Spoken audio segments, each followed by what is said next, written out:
Just before 7:30 a.m. on May 25, Harvey Weinstein stepped out of a black Toyota SUV in Lower Manhattan and surrendered himself to the New York Police Department. A scrum of reporters shouted, "Harvey! Harvey!" as photographers jockeyed at the barricades, as though it were just another red carpet premiere. Weinstein had emerged from a 6-month exile in the Arizona desert to be fingerprinted and booked on charges of rape and forcible oral sex. He wore a navy sport coat over a light blue sweater and carried an armload of books. One of them was a biography of Elia Kazan, the Playboy director who was tangled up in the Red Scare in the 1950s. According to a source, it was a tongue-in-cheek message to the media, accusing them of scapegoating him as part of another Hollywood witch hunt. Weinstein is certainly correct that he is not the only man in Hollywood preying on women. But given the sheer number and severity of his alleged abuses, he has become the focal point of a reckoning over the ways in which women's ambitions are exploited and thwarted. While Weinstein was marched alone in handcuffs into a Manhattan courtroom to enter a plea of not guilty, he had a lot of help in getting there. The celebration around his charges misses the point, says Marie Henine, a Toronto attorney who is suing Weinstein, as well as Miramax and Disney, for sexual assault. There is a measure of individual accountability, but it really doesn't address the systemic problems that exist in Hollywood. Weinstein was such a celebrated figure, dripping with Oscars, the center of every party, that his downfall almost cannot help but force a confrontation with complicity. It has not been pretty. It began in October with a New York Times expose, which triggered a cascade of allegations against other powerful men. Brett Ratner was kicked out of his bungalow on the Warner Brothers lot. Kevin Spacey was erased from a movie about J. Paul Getty. A Louis C.K. film disappeared from the release schedule. Just last week, Morgan Freeman was dropped as a visa pitchman. Prosecutors are reviewing dozens of allegations against other prominent figures, including Steven Seagal and Ed Westwick, and some are surely watching the Weinstein case in trepidation about who is next. But it remains to be seen how long-lasting, and how deep, the reckoning will be. At Disney, there is talk that John Lasseter could return from a self-imposed sabbatical, which followed accusations that he had groped and forcibly kissed women at Pixar and Disney Animation Studios. Sources have told Variety that Disney CEO Bob Iger knew of Lasseter's behavior at least as early as 2010, when Lasseter was seen making out with a staffer at an Oscar wrap party. Yet Disney has not conducted an internal investigation, and some within the company fear that top executives are not serious about changing the culture.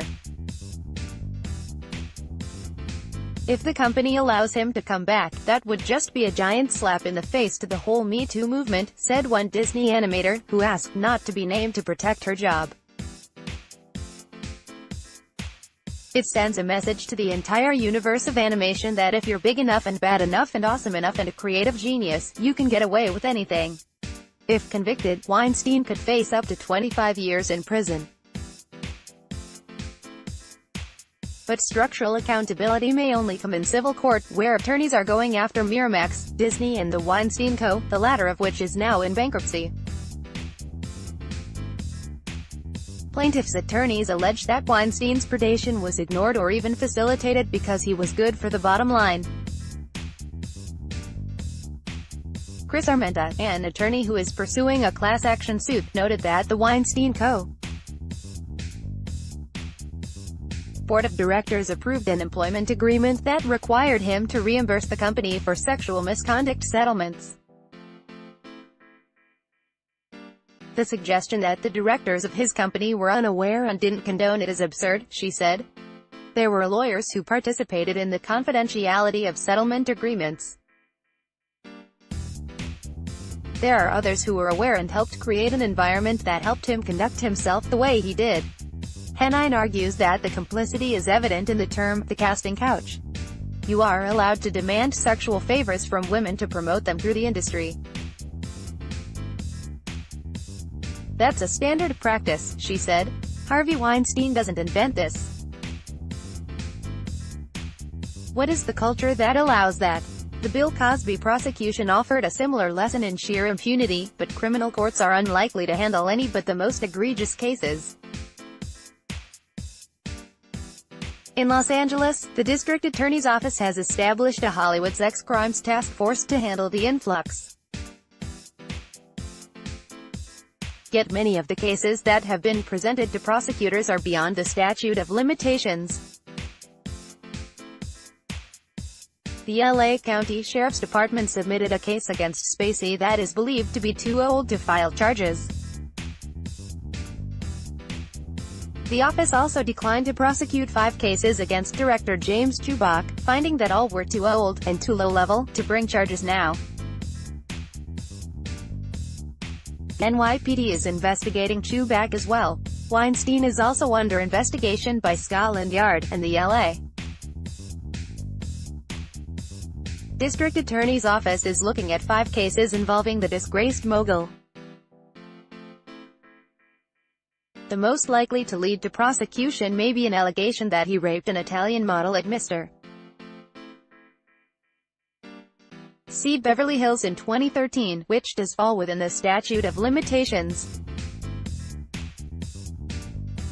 But now that New York prosecutors have made their move, LA District Attorney Jackie Lacey may be content to wait her turn. Weinstein posted $1 million cash bail on May 25 and has been fitted with an ankle monitor. For now, he is not allowed to leave New York or Connecticut without the court's permission, though he may seek approval to return to Arizona, where he has been receiving expensive therapy. He was required to surrender his passport. A grand jury is expected to indict Weinstein on the sex crimes charges, which would supersede the criminal complaint, at which point his attorney, Benjamin Brafman, will move for a dismissal.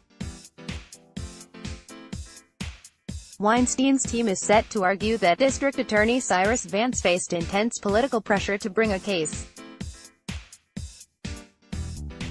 The former mogul appeared stone-faced in court, saying almost nothing as he stood in handcuffs.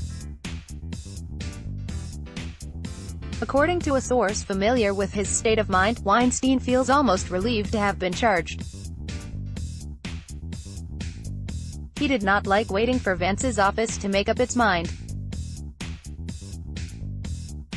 Now, at least, he knows what is in front of him and has a way to fight back. He may also attempt to atone publicly. Weinstein continues to believe that he was abusive and boorish, but that he did not cross the line into illegal conduct. In another year or so, he will learn whether a jury agrees with him.